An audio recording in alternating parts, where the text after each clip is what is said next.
Social media నియంత్రణపై supreme కొరడా. Content నియంత్రణ విషయంలో కేంద్ర ప్రభుత్వానికి సూచనలు. సోషల్ మీడియాలో వికృతాలకు ఇకపై చెక్ పడనుందా? ఇది చాలా సీరియస్ ఇదండి. ఎందుకంటే సుప్రీంకోర్టు రెండు విషయాలు చెప్పింది. ప్రత్యేకించి తెలుగు రాష్ట్రాల్లో ఇప్పుడు మనం చూస్తున్న వివాదం రీత్యా అసలు స్వాతంత్రం వచ్చి 75 ఏళ్ళు అయిన తర్వాత కూడా వాక్ స్వాతంత్రం, భావ ప్రకటన స్వేచ్ఛ అనే మాటలకు మీకు అర్థమే తెలియటం లేదా అని సుప్రీంకోర్టు ప్రశ్నించింది కేంద్ర ప్రభుత్వాన్ని. పెద్ద మాట ఇది. నేను నిన్న కూడా చెప్పాను, వాక్ స్వాతంత్రం దుర్వాక్ స్వాతంత్రం రెండు వేరని. ఇదే సుప్రీంకోర్టు ఇంకో కేసులో, ఒకటేమో జస్టిస్ గవాయి ధర్మాసనం, ఇంకోటి జస్టిస్ సూర్యకాంత్ ధర్మాసనం. ఇంకో కేసు మనం చూసాం కదా, రణ్వీర్ అలహాబాదియా. ఆయన తల్లిదండ్రులు ఆ సెక్స్ దానికి సంబంధించి చేసినటువంటి వ్యాఖ్యల్లో దాని మీద కూడా సుప్రీంకోర్టు చెప్తూ ఈ యూట్యూబ్ కంటెంట్ను లేదా సోషల్ మీడియా కంటెంట్ను నియంత్రించడానికి ఏదో ఒక ఏర్పాటు, క్రమబద్ధీకరించడానికి ఒక ఏర్పాటు జరగాలి అని చెప్పింది. కావాల్సింది సెన్సార్షిప్ కాదు, అంటే నిషేధము కాదు, కానీ ఒక విధమైన నియంత్రణ, క్రమబద్ధీకరణ కావాలని చెప్పింది. బహుశా ఇది దేశానికి పెద్ద సంకేతం అని నేను దీన్ని భావిస్తున్నాను.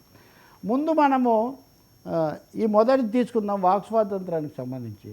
గుజరాత్కు సంబంధించిన ఒక కాంగ్రెస్ పార్లమెంట్ సభ్యుడు ఒక మాట పెట్టాడు, రక్త పిపాసులకు మాటలు చెవికెక్కుతాయా అది. ఆయన ఒక గేయంలో ఏం మాట్లాడలేదు ఆయన, రక్త పిపాసులకు మాటలు చెవికెక్కుతాయా అని ఒక 2 చరణాలు పెట్టాడు. పెడితే ఆయన మీద గుజరాత్ పోలీసులు కేసు వేశారు. ఇది వివిధ వర్గాల మధ్య, ఆయన అహ్మద్ ఇంకేదో పేరుంది, ఆయన పెడితే ఇది మతాల మధ్య చిచ్చు పెట్టేటట్టుగా ఉందని గుజరాత్ పోలీసులు కేసు వేశారు. దీని మీద ఆయన ఈ కేసు పొరపాటు, నేను ఎవరిని ఏమనలేదు, నేను చరణాలు మట్టుగా పెట్టాను అని ఆయన ఇప్పుడు బుద్ధి లేనివాడు దేవుడు ఎట్లాయరా విశ్వదాభిరామ వినురవేమ, కనక మృగము భువిని కలదు లేదనకనే తరలిపోయినాడు రాఘవుండు, బుద్ధి లేనివాడు దేవుడు ఎట్లాయరా విశ్వదాభిరామ వినురవేమ. ఈ పద్యం ఏమన్నా రాశాడు. ఇప్పుడు ఎవరన్నా పద్యం పెడితే మీరు రాముని అవమానించారు లేకపోతే ఒక మతాన్ని అవమానించారని చెప్తే అది ఎలా చెల్లుబాటు అవుతుంది? సుప్రీంకోర్టు ఇదే ప్రశ్న వేసింది. లేకపోతే కులము గలవారు, గోత్రము గలవారు, విద్య చేత విర్రవీగువారు, పసిడి గలవాడి బానిస కొడుకులు విశ్వదాభిరామ వినురవేమ. నేను ఎవరినో తిట్టడానికి పసిడి గలవాడి బానిస కొడుకులు విశ్వదాభిరామ వినురవేమ అని పెట్టాను అనుకోండి, మీరు పలానా వాళ్ళని అవమానించారని ఎవరో కేసు ఎట్లా? ఇదే హైకోర్టుకు వెళ్ళాడు ఆ ఎంపీ అహ్మద్. వెళ్తే హైకోర్టు బలపరిచింది, పోలీసులను బలపరిచింది. ఓకే, దాని మీద ఆయన సుప్రీంకోర్టుకి వెళ్ళాడు. సుప్రీంకోర్టు ఇప్పుడు జస్టిస్ ఆయన గవాయ్ అన్న, ఏమి ఈ పరిస్థితి ఇంత దారుణంగా వచ్చిందో నన్ను చాలాసార్లు అడుగుతుంటారండి. వాళ్ళు తప్ప, ఆ పార్టీ తప్ప, ఈ పార్టీ తప్ప అని ఎవడైతేనేమో ఒక్కొక్కడు మహాహంతకుడు అని నేను శ్రీశ్రీ కొటేషన్ చెప్పి తప్పించుకుంటాను. హంతకుడు అన్నామంటే ఎలా కుదురుస్తుందండి?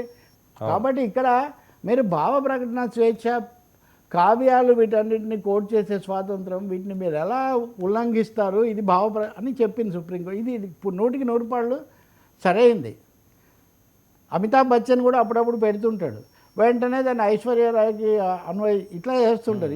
ఇది మన భావదారిద్ర్యం తప్ప. ఇంకా రెండో కేసులో ఈ రణ్వీర్ అలహాబాదియా అనే ఆయన తల్లిదండ్రులు, పిల్లలు, శృంగారం వీటి గురించి చేసింది పొరపాటుని అందరూ భావించారు. అయితే ఆ పేరుతో అసలు ఆయన కార్యక్రమాలనే నిషేధిస్తామంటే అది కుదరదు అని చెప్పింది సుప్రీంకోర్టు. ఓకే, ఆయన చేసిన తప్పు, అలా అసభ్యంగా బూతులు అవన్నీ మాట్లాడడం సరికాదు, నియంత్రణ ఉండాలి. కానీ అదే సమయంలో దాన్ని ఆధారంగా చేసుకొని మేము ఇంక మాట్లాడకూడదు అంటే కుదరదు అని చెప్పింది. మూడోది కూడా ఇంకొక తీర్పు కూడా, ఇంకొక కేసు కూడా వచ్చింది సుప్రీంకోర్టు ముందు. కంటెంట్ బ్లాకింగ్ అనే దానికి ఖచ్చితమైన మార్గదర్శకాలు ఏర్పాటు చేయాలి. ఎందుకంటే కంటెంట్ బ్లాక్ అని నేను ఇలా అర్థం చేసుకున్నాను, ఆయన అలా అర్థం చేసుకున్నాడు అని చెప్తే ఎవరు ఏం మాట్లాడలేదు. అవును, టెక్స్టు కాంటెక్స్టు అంటారు, అంటే సందర్భం, సారాంశం, ఏ సందర్భంలో ఏ అర్థంలో మీరు చెప్తున్నారు అన్నది మీరు చూడాల్సి ఉంటుంది. అందుకనే ఈ సుప్రీంకోర్టు చాలా కీలకమైనది చెప్పింది. మరి ప్రభుత్వం దీని మీద ఏం చేస్తుంది, అలాగే మీడియా కూడా ఎలా స్పందిస్తుంది ఒకటి. కానీ బూతురాయిళ్ళు, బూతుబాబులకు మటుకు అనుమతి లేదు అని సుప్రీంకోర్టు కూడా చెప్పింది. ఆ పద్ధతి సరికాదని. ఇందాక మనం మాట్లాడుతున్న టాపిక్స్ అనేవే కదా. కాబట్టి కొంత పరిశీలన చేసుకోవాల్సిన అవసరం కూడా ఉంది. ఏమీ దొరక్కపోతే ఎవడో అన్నాడులే, మరీ అంతా ఇల్లంతా మరీ ఉక్కపోత పోసింది అనుకోండి, అప్పుడు మేము టాయిలెట్ తలుపు తీస్తాము అని.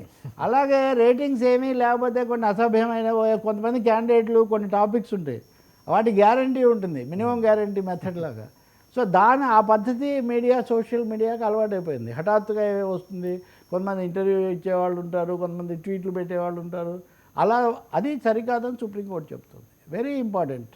75 ఏళ్ళైనా భావ ప్రకటన స్వేచ్ఛ అలవాటు కాలేదన్న మాట కూడా చాలా సార్ దీన్ని దీన్ని సీరియస్గా తీసుకుని కేంద్ర ప్రభుత్వం వాళ్ళు మార్గదర్శకాలు తీసుకోవాలి. వాళ్ళు బ్లాక్ చేద్దాం అనే దాంట్లో ఉన్నారు, అది కూడా నచ్చకపోతే అన్న పద్ధతిలో ఉన్నారు. కానీ ఇప్పుడు అదే కదా రాహుల్ గాంధీ మీద, ఇప్పుడు మనం ఇందాక పోస్ట్ అనేది వచ్చిన రాహుల్ గాంధీ మీద కూడా 3 చోట్ల కేసు పెట్టారండి. అలహాబాద్లో పెట్టారు, అహ్మదాబాద్లో పెట్టారు, ఢిల్లీలో కూడా పెట్టారు. సో అది నియంత్రించడానికి, క్రమబద్ధీకరించడానికి మార్గం కావాలి తప్ప అదే పీక నొక్కడానికి లేదా రాజకీయ కక్షలకు దారి తీయకూడదు. మూడోది వ్యాపారపరమైన కుటిల వ్యూహాలు, దుర్నీతులు, అవి కూడా గమనంలో పెట్టుకోవాలి. కొంతమంది వ్యాపారం కోసమే చేస్తున్నారు. నేను ఈ సమయంలో మీకు యూట్యూబ్ ఓపెన్ చేస్తే 10 చూపించగలుగుతాను. ఆ పైన పెట్టిన హెడ్డింగ్కు లోపల కంటెంట్కి ఏం సంబంధం ఉండదు. చాలా అసభ్యమైన హెడ్డింగులు, లేదా ఏదో చెప్తారు, మీరు నన్ను పొగిడి ఉంటారు వాస్తవంగా. ఆ పైన హెడ్డింగ్ మటుకు ఇంకో విధంగా. ఇవి కూడా ఇలాంటివి నియంత్రించడానికి బహుశా మనం మీడియా తరఫున కూడా ఏదైనా చేయాలి. ప్రభుత్వాలు కూడా మీడియాతో సంప్రదించి ఏదైనా చేయాలి.